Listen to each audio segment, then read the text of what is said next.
Yo fui el Chino Guzmán y escolté al infierno con los ojos abiertos.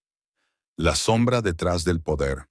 Hay historias que nacen en la luz, en hogares tranquilos, en infancias protegidas, y hay otras que se forjan entre gritos, disparos y silencios. Esta es una de esas historias. Es la historia de un hombre que no buscó el mal, pero lo aceptó como su única forma de sobrevivir. De alguien que se convirtió en sombra para proteger a un gigante de la oscuridad. El Chino Guzmán no fue un jefe, no fue un capataz, ni siquiera un sicario reconocido. Fue algo más silencioso. El escolta de la mano derecha de Pablo Escobar. El que abría camino entre balas. El que sellaba acuerdos con su sola presencia. El que protegía a quien movía los hilos en nombre del patrón. Detrás de los titulares, los millones y la violencia sin fin, existía una cadena de hombres como él. Soldados sin gloria. Leales sin alma. Carne de cañón para un imperio construido sobre sangre y cocaína. El Chino no fue un héroe, ni tampoco un villano de novela. Fue, como muchos en su tiempo, un producto del miedo, la pobreza y la necesidad de pertenecer a algo, aunque ese algo fuera el infierno. Durante años vivió de espaldas a la paz.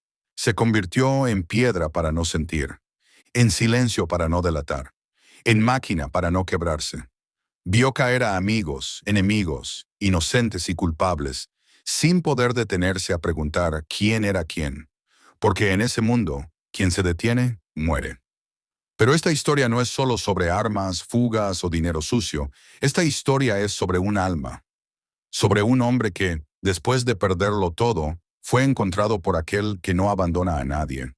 Es una historia de redención que nace desde el abismo, desde el rincón más frío de la conciencia humana. Una historia que no busca glorificar el pasado, sino demostrar que hasta el alma más endurecida puede volver a sentir. Esta es la voz de un hombre marcado por el crimen, pero salvado por la gracia. Un testimonio para quienes creen que ya no hay vuelta atrás. Un llamado a quienes viven atrapados en el ruido del poder, la violencia o la culpa. Porque hay caminos que llevan a la muerte, pero también hay caminos que regresan a la vida. Y esta es una de esas historias. Me llamaban el Chino Guzmán. No era mi nombre real, pero en ese mundo los nombres no importan. Importa la lealtad, el silencio y la puntería. Durante más de 10 años fui el escolta personal de la mano derecha de Pablo Escobar. Yo no estaba para pensar, yo estaba para obedecer. Vi cosas que no me dejan dormir. Fui el último rostro que muchos hombres vieron antes de morir. Vi a madres suplicar por sus hijos y a hijos jurar venganza sin saber que no vivirían para cumplirla. Fui parte de una maquinaria que no perdonaba errores. Si parpadeabas, morías. Si dudabas, morías. Si sentías, también morías. El poder huele a sangre y pólvora. Acompañaba a uno de los hombres más cercanos a Escobar. Era el que negociaba, el que daba las órdenes, el que sabía quién vivía y quién no. Y yo estaba a su lado, armado hasta los dientes. En fiestas llenas de dinero y cocaína, mientras los capos brindaban por la muerte ajena, yo estaba en la esquina, mirando a todos, sin confiar en nadie. Cobramos vidas como si fueran favores. Fuimos temidos, respetados, maldecidos. Algunos nos adoraban como dioses, otros nos odiaban como demonios. Pero en el fondo, éramos todos esclavos del mismo amo, el miedo. En una ocasión, un niño de unos 8 años nos vio esconder armas en una finca.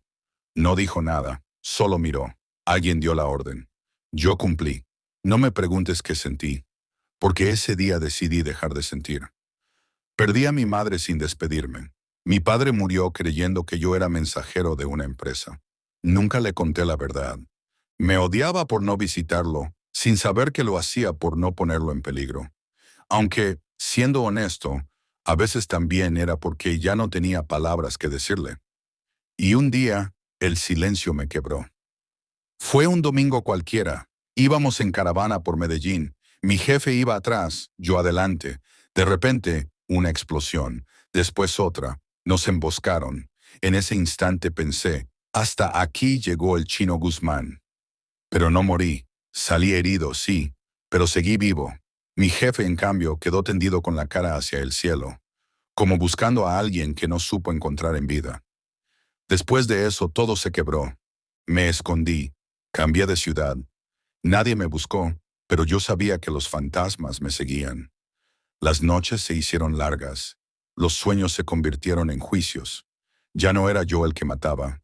Eran ellos los que me mataban cada noche. Una tarde, sentado en un parque de barrio, una mujer se me acercó. Vestía sencillo, Biblia en mano. Me preguntó si podía orar por mí. Me burlé. Le dije que no creía en nada. Me miró con ternura y me dijo: "No importa si tú no crees en Dios, Él sigue creyendo en ti".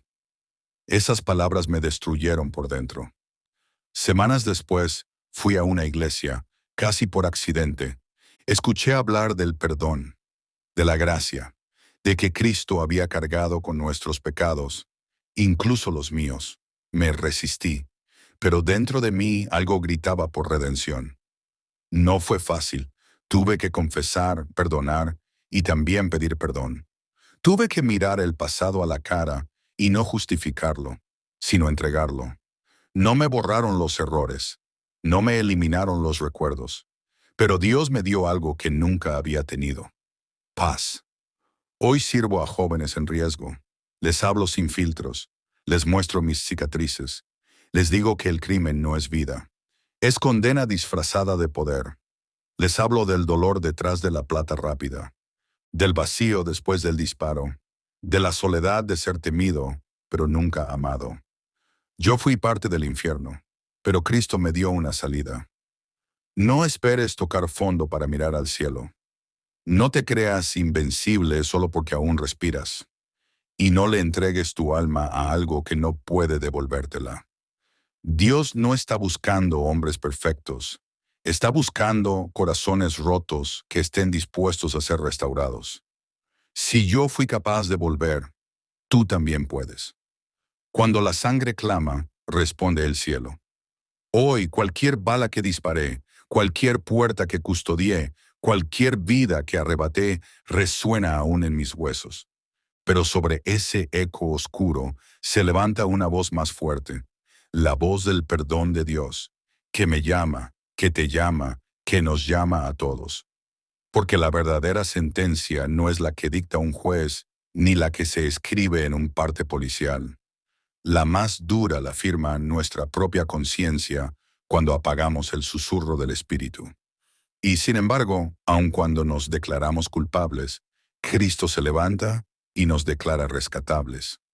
Mira dentro de ti.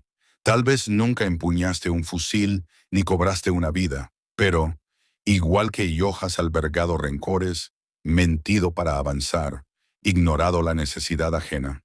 Todo abismo empieza con un paso, un orgullo que no se confiesa, una herida que no se sana, una injusticia que parece conveniente. Admitir nuestro pozo es el primer puente hacia la gracia. El arrepentimiento no es solo un lo siento, es girar 180 grados y caminar en dirección opuesta. Es colocar tu pasado en manos de aquel que lo puede redimir, no esconderlo bajo la alfombra. Dobla las rodillas, clama desde ese lugar donde te sientes irredimible y, créeme, oirás la respuesta. Hijo, hija, vuelve a casa. Arrodillarse ante Dios te levanta frente a tu prójimo. Pide perdón a quien heriste. Devuelve lo que robaste. Rompe pactos de silencio que protegen injusticias. Sana relaciones rotas. La fe auténtica siempre produce actos concretos. Reconstruir no borra las cicatrices del pasado, pero las convierte en testimonio vivo de que el cielo firma mejor que cualquier cirujano. Elegir la luz cada día. El mal no descansa, la gracia tampoco. Haz de la oración tu primera llamada de emergencia. Sumérgete en las Escrituras como antídoto diario. Sirve a los vulnerables. La misericordia es el gimnasio del alma. Rodéate de una comunidad de creyentes que te vigile y te impulse. No basta haber salido del infierno. Hay que caminar lo suficiente hasta que el olor a humo se disipe de la ropa. Tu pasado, como el mío, puede ser trampolín o lápida. Permite que Dios lo convierta en plataforma. Cuéntalo, Prevén a los que están a un paso del abismo, sostén a quien ya cayó. Nadie escucha mejor al rescatado que al rescatador con cicatrices semejantes. De gracia recibisteis, dad de gracia. Mateo 18.